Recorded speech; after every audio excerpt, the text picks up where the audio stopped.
We're fixing to get started. We have a good lineup of speakers, topics. First up will be Dr. Tony Proven, who will talk about the overall cost effectiveness of evaluating your soil before planting. Following him would be Dr. Katie Lewis, who would be talking about is later season potassium foliar fertilization worth the cost?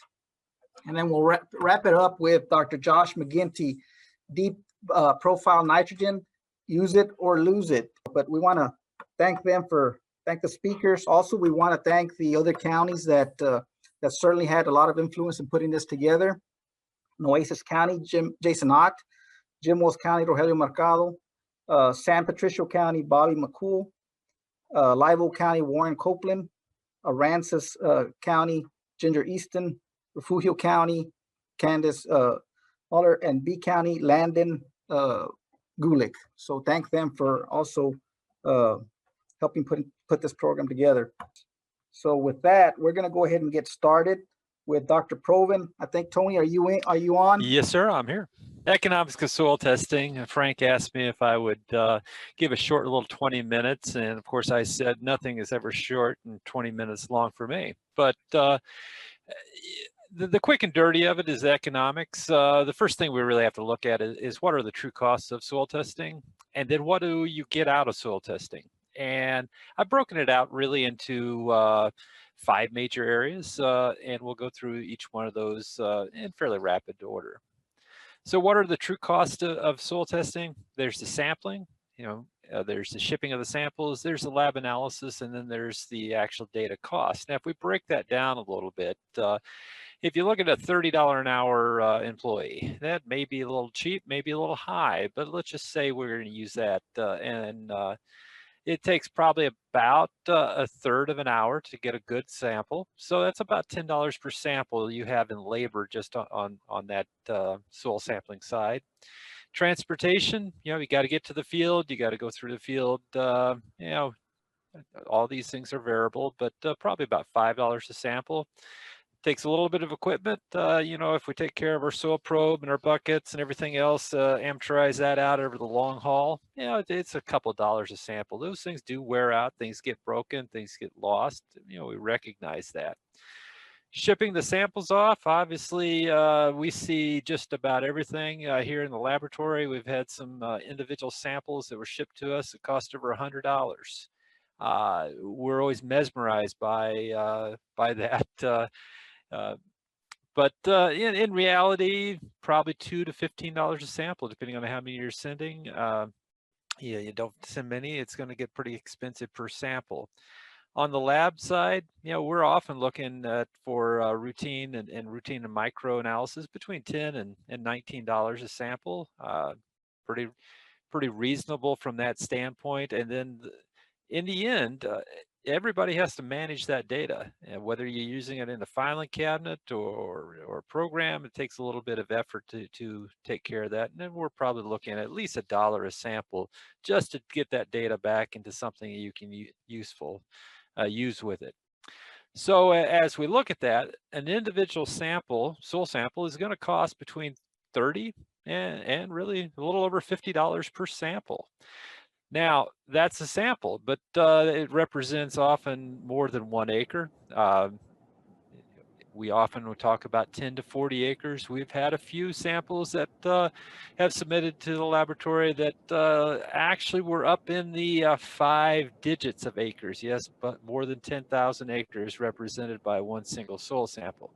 We typically don't recommend going quite that high. But if we look at it on a fairly conservative side of 10 to 40 acres per sample, that means that sample is costing between about 75 cents and $1.30 per acre per year. Now, what do we get out of that expenditure of roughly $1? Well, historically, we've talked about saving money. Hey, we have extra residual nitrate nitrogen out there. That's been the common theme that we've preached over the years. Every 1 part per million of nitrate nitrogen in the 0 to 6, and Josh will talk a little bit about a little further down. It's going to represent around 2 pounds of available nitrogen per acre. And, you know, everybody has a little bit different costs in nitrogen, but we're looking at that at 70 to $1.50 per pound. That actually should be per acre. So 1 part per million, you know, is about $1 an acre. I apologize for that. So 10 part per million equals 20 pounds per acre. So $14 to $30 per acre, depending on your sampling size.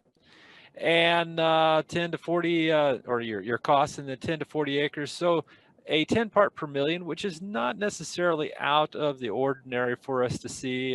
We'll see some much higher, some lower, but in row crops, really anywhere from 4 or 5 all the way up to 30 or 40 is not uncommon, depending upon growing conditions. So a given 10 part per million sample could represent a savings to the producer of $140 to $120 more than paying for that $30 to $52 analysis. I show phosphorus further down. I'll be honest with you, we seldom see any phosphorus savings particularly in row crop agriculture. About the only time we see excessive levels, or I shouldn't even say excessive, but high levels of phosphorus in agriculture tends to be associated with the land application of waste such as litter or manure around CAFOs. So we're not even going to talk about that part of it. But with that in mind, as I mentioned, there's also addressing the missing nutrient availability. So the soil test comes back and suggests that you have inadequate levels of a given nutrients. And in the coastal bend, we're largely looking at phosphorus. Sulfur is becoming increasingly up there on that list, largely because of increased scrutiny toward fossil fuels and air emission quality. We're now having to actually apply sulfur in areas where 20 years ago I said we'd never need sulfur. I was wrong. And zinc is often a common nutrient limitation in the coastal bend. From a perspective, I'll share with this in some of my work in the Blacklands, and my colleagues have shown very similar aspects. If we have a 20 part per million Mehlich 3 phosphorus soil test, not uncommon size there, or value, that's roughly 60 to 70% of the relative yield potential, particularly for corn and sorghum. We're still working on some of the cotton, but we believe it's not too far off of those same percentages. So where I've worked with producers that were achieving 4,000 pound sorghum year in, year out, we were able to, in many cases, double that, but year in, year out, come up with 65 to 7,000 pounds sorghum per acre, just by the addition of phosphorus, and you know, from a fairly modest amount of application rates. The other thing that we often will see, and soil testing can help identify these factors, is where you have poor stand emergence or uneven emergence. We'll have areas of a field that lag behind. And you know, you see an example in the upper left corner. You know, it comes up a little later, that plant really struggling to get going.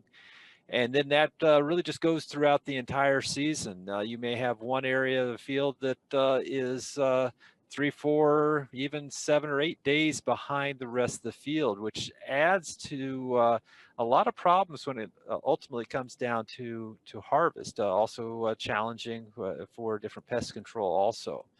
You know, we also have areas of the field that may just not grow as fast, and subsequently to that, weed pressures will be greater in those areas. So this is one of the advantages that we can have with soil testing, is to try to even up some of those aspects. In some cases, we'll actually use our soil testing data to suggest reducing inputs into a given field. And we see this particularly where the data comes back to suggest that there are great limitations, and in many cases we may not be able to fix those limitations for the upcoming cropping season. That may be salinity. It could be low pH. Granted, that's not something we often see down in the coastal bend area, but these are just some of the things that do crop up. And if we can't achieve the yields, let's cut back on inputs, whether that be in seed, definitely on fertilizer, because we're just not going to be able to produce a particular crop that our yield goal would have suggested. Then there's the offset of non-nutrient expenses. If we fail to address the available nitrogen, particularly in a cotton field, we end up with rank cotton, and we're spending more and more money with growth regulators.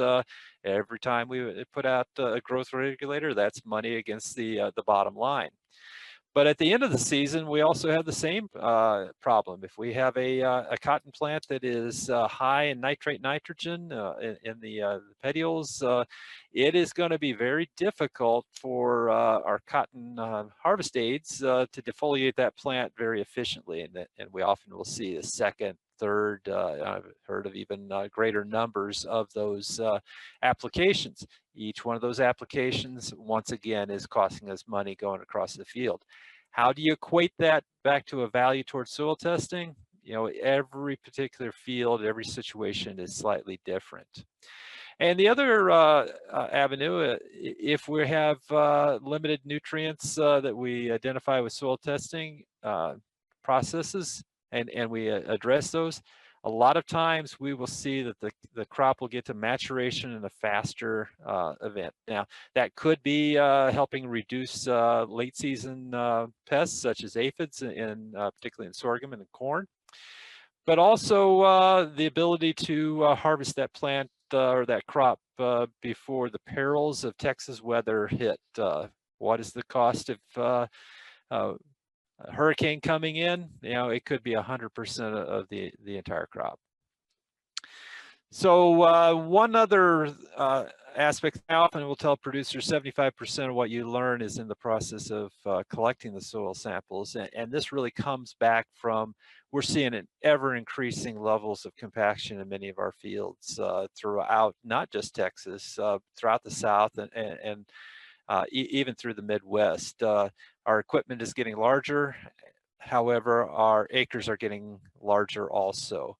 And many times we're having to do tillage or activities in the field that are creating compaction issues. And through soil testing, through simply pushing a probe into the ground, and those of you who know me, I'm not necessarily the smallest individual in the world. If I have a difficult time pushing a probe or a sharpshooter or whatever, or I lift the back end of my probe truck off the ground, it's probably an indication that there's a problem. And those problems manifest themselves into other issues, whether it be pests, just growing conditions. We need to often remember that the one thing that we're actually growing, the most important thing we're growing, we hardly ever or never see, and that is roots. If we don't have roots proliferating through our soil, we're not picking up nutrients, we're not picking up water, and ultimately we're not producing our saleable commodities. That compaction, shows its ugly head early, and it ultimately manifests itself all the way through the growing season. The cost of that could be 10–15% yield reduction. It could be 100% yield reduction, depending on how severe it is and the other environmental factors that are occurring throughout the growing season. So we want to, really also, as we're collecting soil samples, really look at the tilth of that soil. Are we having compaction issues? Are we having other issues with that are going to affect nutrients? They're going to affect how fast that plant, that crop gets up and grows and ultimately produces the sellable product. Evaluate our soil test. It's a snapshot in time. It is not do it once and forget about it. We need to do it on a regular basis, and also review what we've done in the past. Are we changing our numbers? Are they getting better, or are we going the wrong direction? So the economics of soil testing, I will say there's not a set value on what soil testing will bring to you. It's really, it's dependent upon the individual producer, individual farms. There's a very high percentage of producers will benefit. One example was a recent survey, 93% of the US corn growers in the national yield contest relied on soil testing for nutrient aspects. Now, very few of us are shooting for that 450 bushel corn crop, but at the same point in time, it is a snapshot of what we have in the field, what we can rely on, what we can't rely on. You know, there are a few individuals that might be doing everything, that have everything perfect, might be doing everything just like it should be, but how will you ever know? So you can really think of soil testing also as that insurance policy. Am I where I really think I am and should be? And with that, Frank, I think I'll turn it over. I believe our questions will be at the end, and look forward to talking with you. Up next is Dr. Katie Lewis, a native of South Texas, and I will turn it over to her. Thank you, Frank. Can you see my screen? Yes, ma'am. All righty. Well, so Frank, thank you for the invitation to be here. I don't know many of you. I recognize a few names. I am associate professor in Lubbock at the AgriLife Research Center, but I do have some pretty strong ties still to the South Texas area with family that farm in San Patricio, Bee, and Nueces County. And Frank asked me today to visit with you about potassium, specifically talking about foliar potassium fertilizer applications. And so to start this off, I think it's important that before we get into the data, some of the research that we've conducted, that we talk a little bit about the importance of potassium. I think oftentimes it's one of those nutrients we focus a lot on nitrogen and phosphorus, but sometimes we forget about potassium. And just like nitrogen and phosphorus, potassium is a macronutrient. The big difference between potassium and nitrogen and phosphorus is that it is unlike them simply because it's not organically combined within the plant. It exists as that cation, as potassium plus. And what that means is that as that potassium is decomposed in vegetative material, it is going to become available much more quickly than, say, your nitrogen or phosphorus would. It is required in amounts second only to nitrogen, and in some cases, specifically talking about cotton, it can be required in amounts larger than that. And also different than nitrogen and phosphorus, the majority of the potassium is going to be found in the vegetative tissue, which is a good thing, especially when we're talking about harvesting either fiber or grain. You are leaving the majority of the potassium that's taken up by that plant in the field when you harvest. So just some general information about it. It is taken up in the cationic form, and then as I mentioned, it remains in that form in the plant. When we talk about the mobility both in the soil and in the plant, in the soil, it's going to be highly dependent on the texture. So if you have sandy areas of your field, it is going to be more mobile, particularly because those are the areas that are going to have a lower cation exchange capacity compared to those more clay areas of the field. And compared to nitrogen, it's going to be less mobile. However, compared to phosphorus, it is going to be slightly more mobile than phosphorus in the soil.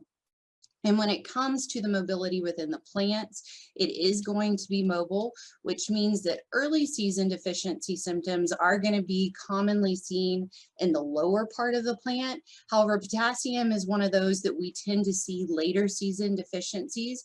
And if that is the case, it's going to be the middle to top portion of the plant. And I have some pictures that we'll look at here in a second. And I could go on and on about all the many important functions of potassium in the plant. One that I think is extremely important, even though they're all important, in y'all's area where there is quite a bit of corn and grain sorghum grown, potassium is important to help reduce lodging because it does build cellulose within the plant. Quickly, it activates enzymes within the plant that are involved in crop growth and development. It aids in photosynthesis, food formation. It helps translocate sugars and starches. For those grain crops, it does produce grains that are rich in starches. It increases the protein content of the plant. And in my area in Lubbock, it's also really important because it does improve the winter hardiness of the plant. One that is important, I think, for all semi-arid regions across Texas is that it does aid in mitigating drought stress. And how it's doing this is it's maintaining the turgor pressure within that plant, which reduces the water loss and wilting. It also provides the osmotic pull that draws water into those plant roots. There was a study done in 2013 that looked at the effects of potassium on drought tolerance and root growth. And what they saw is that as the potassium amounts were increased that were supplied to the soil, there was greater root dry weight. And so with a greater root system, improved root system, you're going to improve or increase the drought tolerance of that plant. It also aids in biotic stress mitigation. So with potassium application, there have been reports in cotton specifically that it has reduced root rot incidence and verticillium wilt incidence as well. There was a study, Galen Morgan conducted quite a bit of potassium work across the central Texas area, and some of the research that he was involved with showed that with 120 pounds per acre of K2O, there was a reduced incidence of verticillium wilt compared to that 0 pound per acre K2O application, as you can see in the pictures here. So why are we talking about this today? I think it's really important that we recognize the fact that across the cotton belt, there has been an increase in reports of potassium deficiency symptoms. I get several calls a year, especially the later part of the season, with guys that are seeing some chlorosis. They think that it may be some potassium deficiency, and oftentimes it is. These two cases are pictures that you can see here. One's from Wellington, Texas, north of Lubbock, and then Denver City, Texas, which is southwest of Lubbock. Both of these are later season potassium deficiencies that were occurring in their fields. And what it is oftentimes our soil analyses will indicate that we do have sufficient K. However, something is influencing the uptake, reducing what the plant is actually taken up, which is leading to those potential later season K deficiencies. And so now we're going to focus a little bit on what may be causing those deficiency symptoms. It can be a combination of both soil and plant factors, but it can also be influenced with how you're fertilizing, how you're managing potassium in your soil. So first we'll start with soil factors. It's important to note that when you send your soil sample off, typically that is a measure of the soluble or plant available K and a portion of that exchangeable K as well. Also, the amount of total K that's in our soil and what's actually plant available, the plant available form of potassium is less than 2% of that total K. So it's a very, very small pool. And there are things that are going on below ground that are influencing how quickly that soluble or plant available pool of potassium is being replenished. Things like the cation exchange capacity, the fixation potential of your soil. So certain soils will have clays that have a greater fixation potential. And so they'll have a greater pool of available K to replenish that, but depending on how much it's fixed, it can be more slow to replenish that plant available pool. There's also issues with mining of subsoil K at depth, and then also temperature and moisture influence what is available below ground. Another one that Dr. Proven alluded to was compaction issues. This can have a huge effect on potassium uptake by the plant. If those roots aren't developing, if they don't have access to oxygen, to moisture, then they're definitely not going to be able to take up the amount of potassium that's needed. Moving on more to the plant factors. So remember I mentioned that potassium requirements are second only to nitrogen, and at peak uptake, they can be as great as 3.5 pounds of potassium taken up per acre per day. And that usually happens about peak bloom. So large amounts of potassium that are taken up. And one of the theories, one of the things that may be going on as far as why we're seeing those later season deficiency symptoms is because the replenishment of that plant available pool can't keep pace with the demand of the crop. So if you notice, this figure that I have here, it was published in 1990, and there's been few efforts to update that data. So we don't truly know what the max uptake rates and at what point the plant is reaching max uptake. However, we do have efforts underway to try to update that information. And there can also be other cations that are competing for potassium uptake, things like sodium, calcium, magnesium. And so with all this being said, is it possible that we can alleviate some of these deficiency symptoms with foliar applications of potassium? And there have been some reports throughout the years, not necessarily in the Texas region, but throughout the Cotton Belt that have indicated that foliar applications of potassium can have potential yield benefits. However, successful fertilizer management plans are always going to start with a soil-based program, regardless of nutrient. And I think, you know, what I'm presenting here feeds off of what Dr. Proven just presented, in that you must start with a soil test. You have to know what's in your soil before you can have develop that successful fertilizer management plan. And when it comes to foliar fertilizers, there are several risks or cons that are involved in that. One of those is that the response is going to often be temporary. You're going to see, you know, some greening, but it's not necessarily affecting yield. And also it's going to be inconsistent because the efficacy of that fertilizer is going to be dependent on the plant health or crop condition. The plant water status is extremely important, and then environmental conditions as well. There's also the risk of phytotoxicity depending on what foliar fertilizer you're using.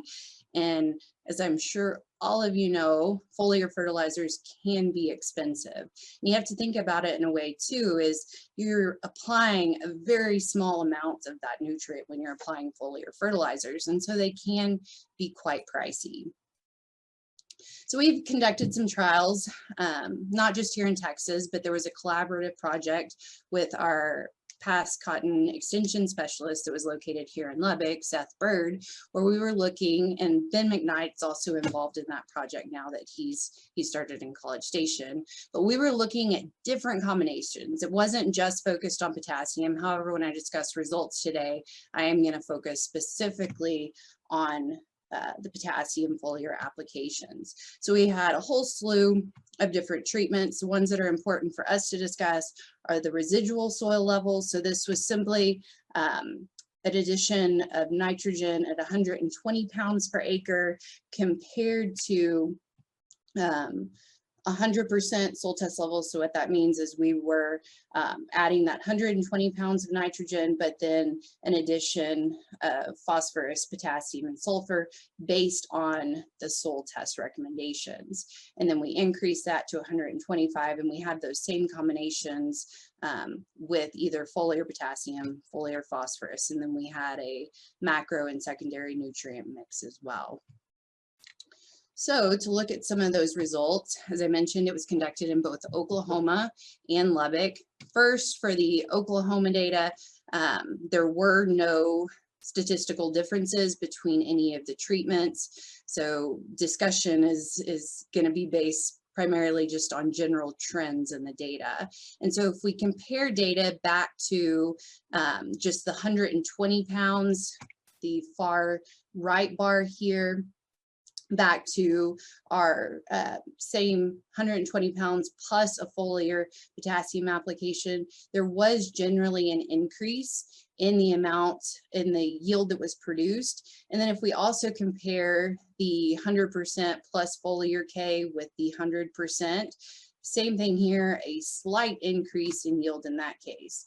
However, when we go to Lubbock, Texas, and we actually see an increase with that foliar, or a decrease, I'm sorry, a decrease in that foliar K application. But again, no statistical differences between the foliar applications and the soil applied applications. Some of the additional work that we've done is evaluating K sources. So we've looked at potassium chloride versus potassium acetate and potassium thiosulfates, and how those different sources are being applied, and comparing yields with each of the different sources and application method combinations, where we're looking at pre-plant soil applied, in-furrow applications, and foliar applications of each of these different sources. So with we have data from 2017 and 2018 that I'll be presenting to you today, and this was conducted in the Lubbock region. We have 2 different irrigation levels, but I can promise you that even our high irrigation level, irrigation plus precipitation, probably doesn't equal the amount of rainfall that y'all get in a given growing season. So we will focus just on this high irrigation level. And here we're looking at our check, which did not have any added potassium, compared to soil applied potassium chloride, which was a liquid formulation 0015. And then we have a soil applied potassium acetate, in-furrow application, foliar applications that were applied 3 times throughout the growing season. And then we also had the combination of in-furrow and foliar applications. Here we do see statistical differences between treatments compared back to that check. However, if we compare the foliar application to the check, there was no statistical difference there. Where we did see an actual increase in yield was with the soil applied application of KCl and of potassium acetate. But with the foliar application, we did not see that response. Very similar results for 2018, where we don't see any benefits to the potassium acetate applied foliarly. We also looked at potassium thiosulfate in 2018, and with the foliar application, we did not see an increase in yield, similarly to the potassium acetate. So the takeaways from this, based on the data that we've collected in both Texas and Oklahoma, we don't feel like we can support the use of a potassium foliar application. And I know I haven't talked about any of the economics, but because there was no yield benefit, there obviously is not an economic gain. And so in my opinion, a foliar fertilizer would not be worth the cost. Like I mentioned earlier, any successful nutrient management plan is always going to begin with a soil-based approach. So I can't stress enough how important a soil test is. If you do see some later season deficiencies or deficiencies throughout the season, it's always important to confirm that with leaf testing. And I'm sure Dr. Proven can instruct you on how to collect those leaf samples and send them to the lab. And I have to end with this picture. Nutrient deficiencies, to me, you always have to be proactive. You have to be vigilant in what you're doing, make sure that you are soil testing, that you're basing those fertilizer rates on the amount of residual soil test levels and a yield goal. And it's important to follow those 4 R's of nutrient management. And with that, I'll end, and I guess at the end, be happy to take any questions. So we're getting ready to flip over to Dr. McGinty, and it's all yours, Dr. McGinty. All right, good deal, Frank. Thanks again for inviting me. I'm assuming everyone can hear me and see the slides all right. If not, let me know. But we're going to talk about nitrogen at a depth below that traditional 6-inch sample that we would take, and how we might go about using that, how well plants can reach that nitrogen source, and how we might credit ourselves a little bit, maybe save some money. And so again, deeper soil nitrogen, nitrate nitrogen, as we all know, does move, will move, and eventually leach and get to a point that plant roots can't access it. But what about when it's below that traditional 6-inch sampling slice, but still within reach of roots? And I'm going to show you quite a few trials where that's been looked at, and we've shown that yes, plants can access that deeper nitrogen and still yield on par with a traditional program. And so oftentimes we do see these hot zones of nitrogen at depths that we wouldn't normally pick up with that 6-inch sample, particularly after a bad year. You know, if I sample or if I fertilize for 2-bale cotton this year or this fall, and next year turns out to be a bust, that fertilizer is not gone. That nitrogen is not gone. We might have used some of it to make whatever crop we're able to make in that bad year, but there is still some fertilizer there to be used. And so we need to take a look. We need to verify that it's there and how much before we can count on it. We do that through deeper soil sampling. And through the trials that I'll show you, you're going to see that plant roots can easily access and efficiently access nitrogen down to that 18, 24-inch zone. We've got one example from near Driscoll I'll show you that suggests that they can go quite a bit deeper. So first off, let's look at some corn trials. This is Dennis Coker and several others that did this a few years ago at several locations in that mid to upper coast region. In those locations, they were sampling down to 24-inch depth. And across those locations, they're finding anywhere from 20 to 100 pounds of residual nitrogen in that zone of the soil. And then they come back on those locations and implement a number of treatments. So you start off with control treatment. That is a zero nitrogen treatment. We're not putting any additional fertilizer down in the form of nitrogen. The next is where we basically blindly apply nitrogen according to our yield goals. So we're not taking into account any of the residual nitrogen in any of the zones of the soil sampled. And then there's 3 treatments where we credit ourselves that residual nitrogen down to either the 6, 12, or 24-inch zone of the soil. And this sums it all up in one nice, neat slide. We're looking at corn yield, bushels per acre here. Over on the far left are the sites or the counties in years. So we go from 08 to 2012, again, upper coast, mid coast region. And then the columns that follow are the yields of those various treatments that I just outlined. So the first one would be that blind application. We're just applying nitrogen according to our yield goal. We're not looking at what we got back on that soil test in any zone of the soil. And then the next 3 columns is where you credit yourself that residual amount down to 6 inches, down to 12 inches, and then down to 24 in that final column. And then over on the very far right side, you can see the control. So that's zero nitrogen applied.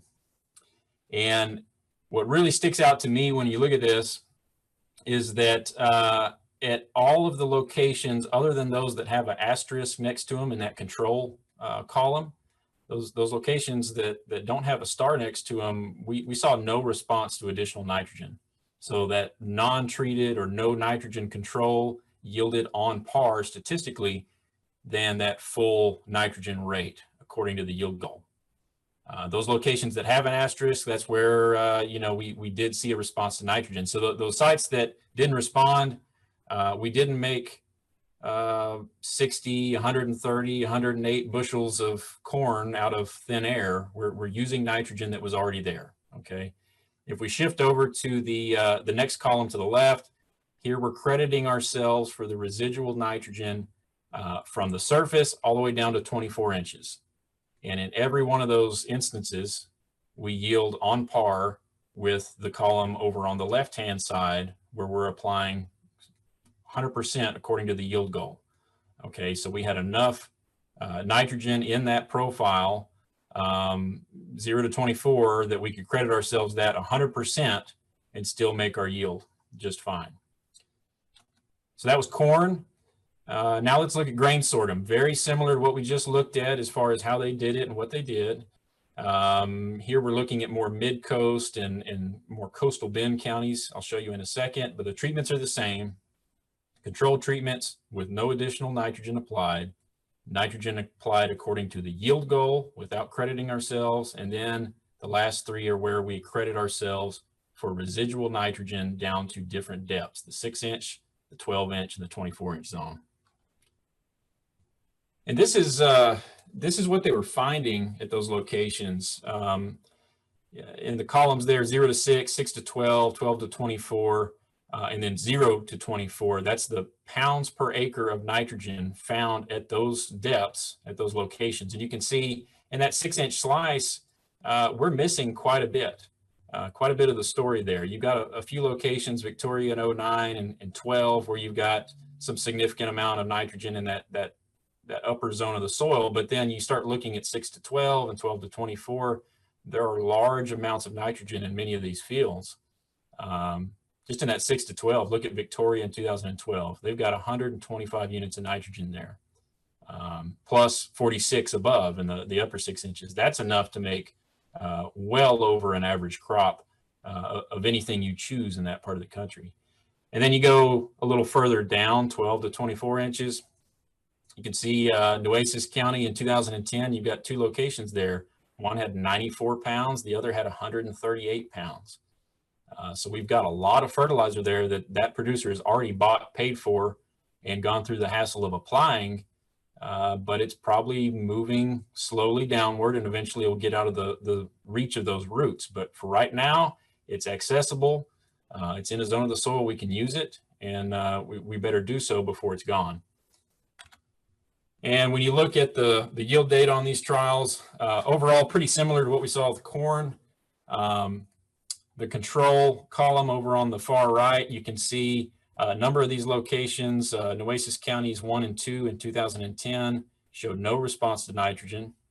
Then the last 3 also, Nueces in 11, Victoria in 11 and 12, no response to nitrogen. So we had enough in that profile to make our yield goal without applying any additional nitrogen fertilizer. But we do have a few that show a yield response that probably didn't have enough to make that crop otherwise.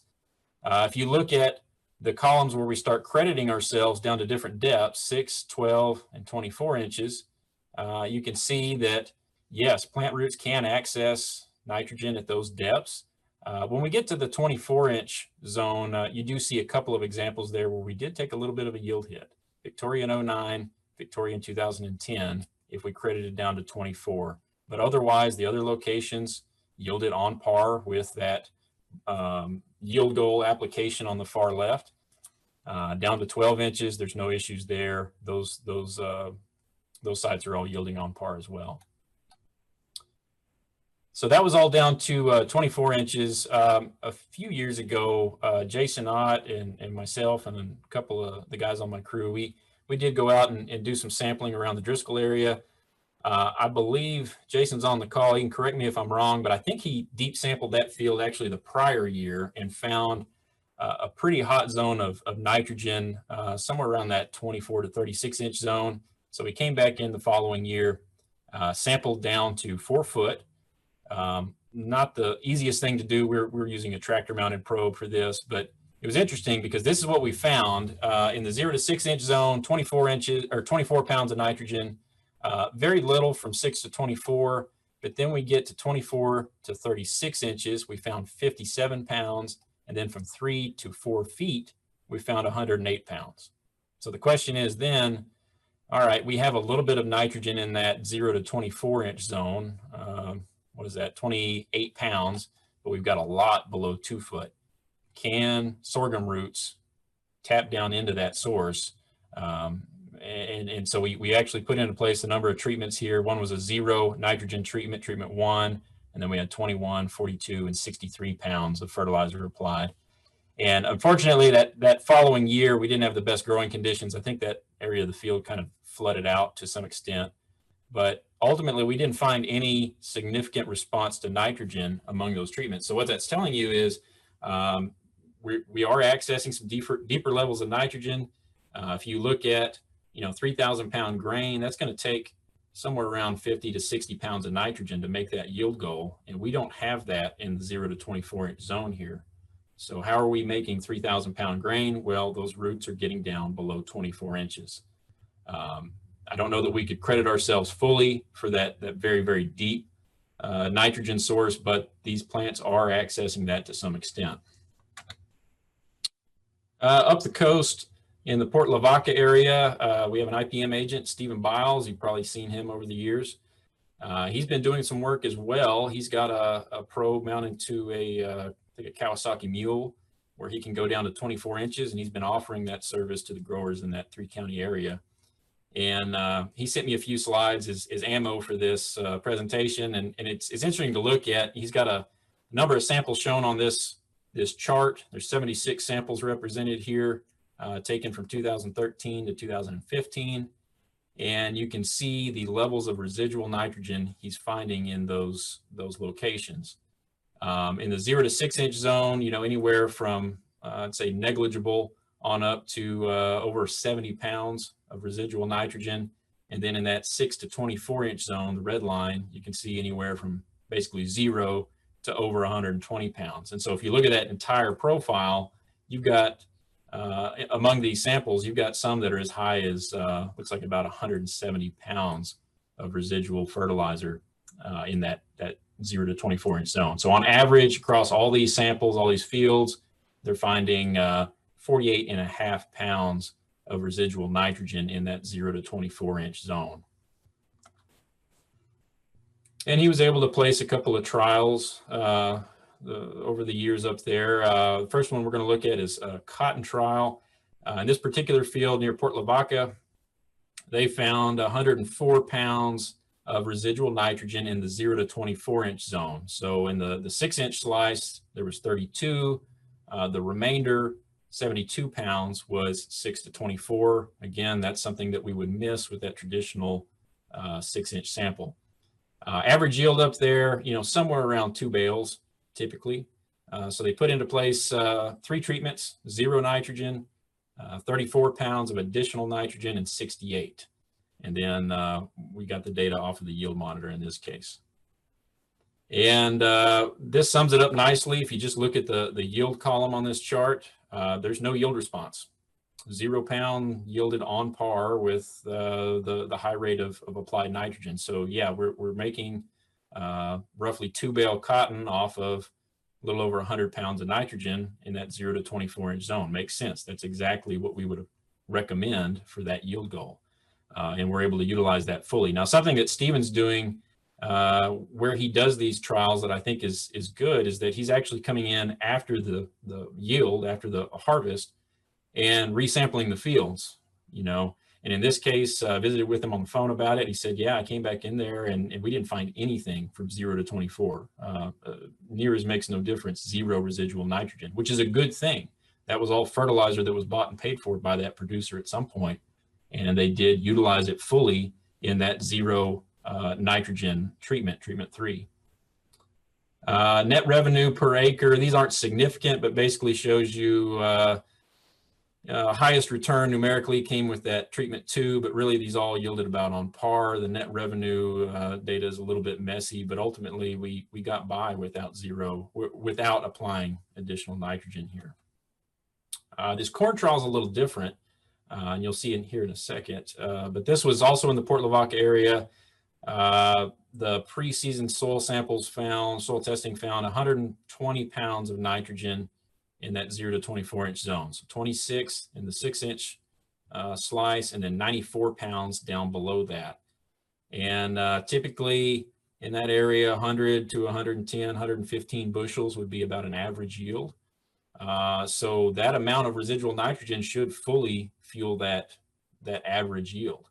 And so they put into place very similar treatments, 0 nitrogen, 65, so more or less, a 50% rate, and then 130 pounds of additional nitrogen. That would be pretty close to fertilizing according to a yield goal without having that soil test.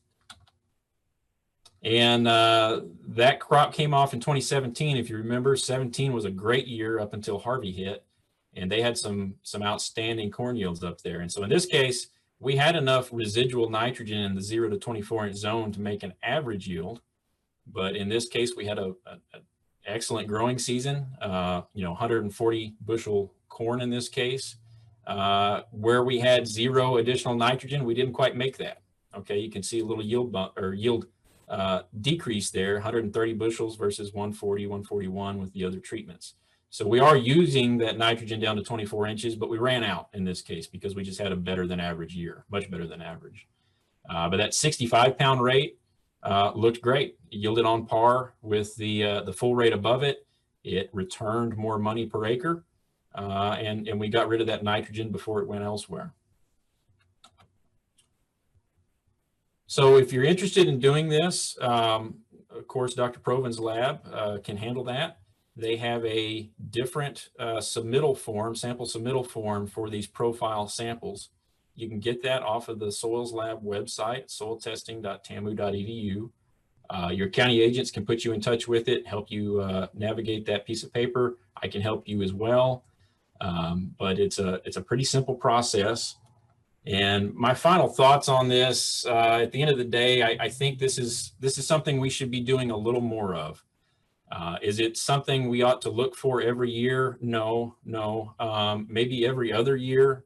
I've heard that recommendation before. You know, if we deep sample a field and we credit ourselves 100% for everything down to 24 inches, we're probably going to use it all the next year in an average year. So we don't really need to sample it every year. So maybe every other year, or at very least after poor season, where you fertilized according to a good yield goal, a solid yield goal for the area, and you didn't make that crop. Well, there's still going to be some nitrogen there for you to use. So at least after those poor seasons, consider coming in, running that sample down to 18 inches, 24 inches, whatever you can manage to do. And then when you find significant amounts of nitrogen at those depths, credit yourself. Okay, I hear from a lot of producers that say, you know, I just can't sleep at night if I know I didn't put fertilizer on that field, regardless of what we found in the test. Well, it's not that you didn't put fertilizer on that field. You already did the last season, and it's still there and it's ready for you to use it. So you might as well use it before it goes away. So credit yourself.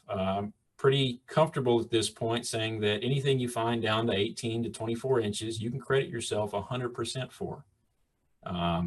You know, if you're not comfortable with that, still give yourself some credit, 75%, 50%, use some of it at least.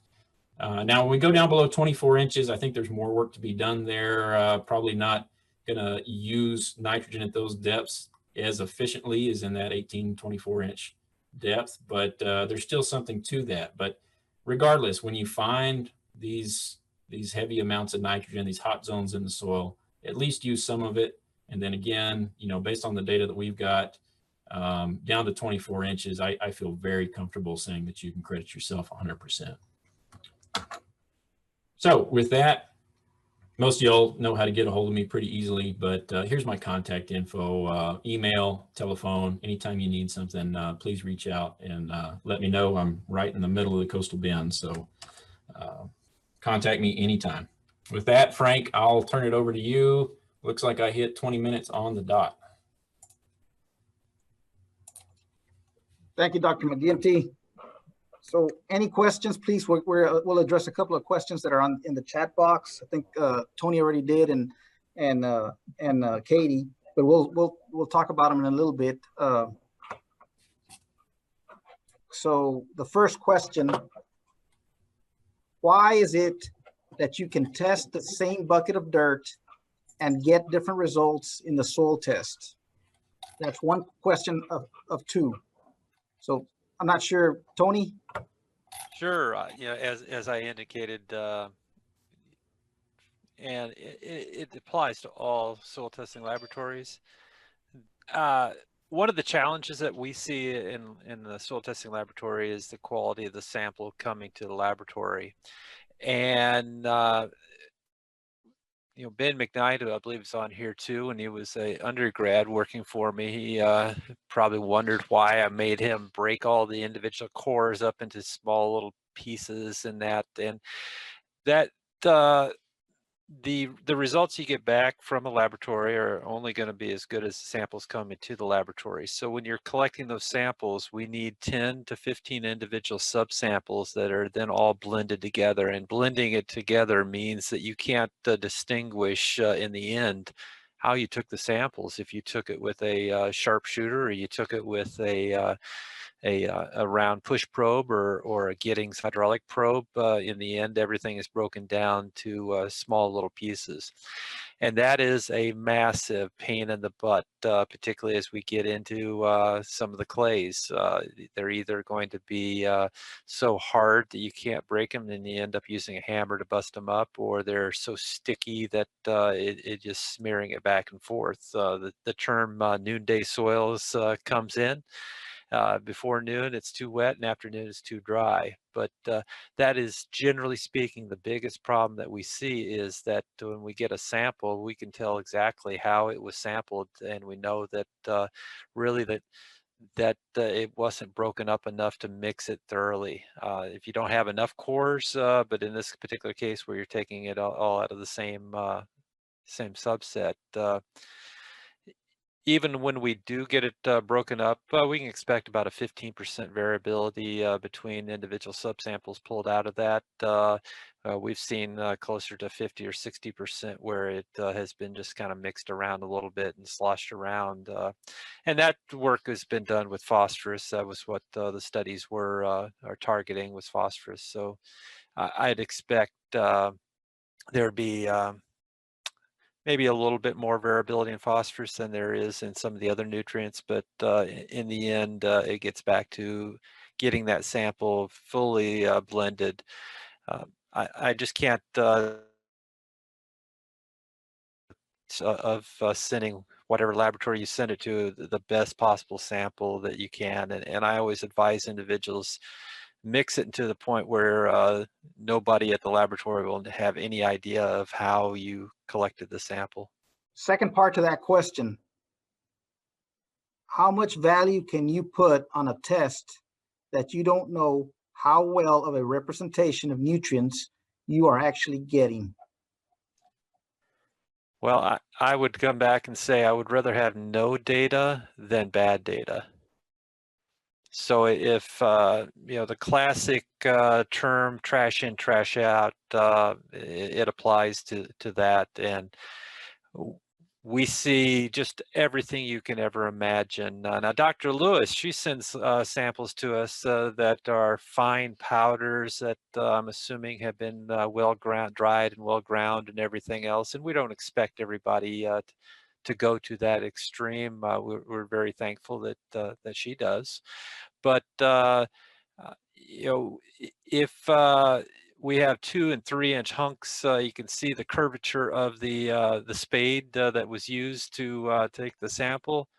You pretty much guarantee that sample doesn't represent really much of anything other than the soil that was sent to the laboratory. It doesn't represent the rest of the field.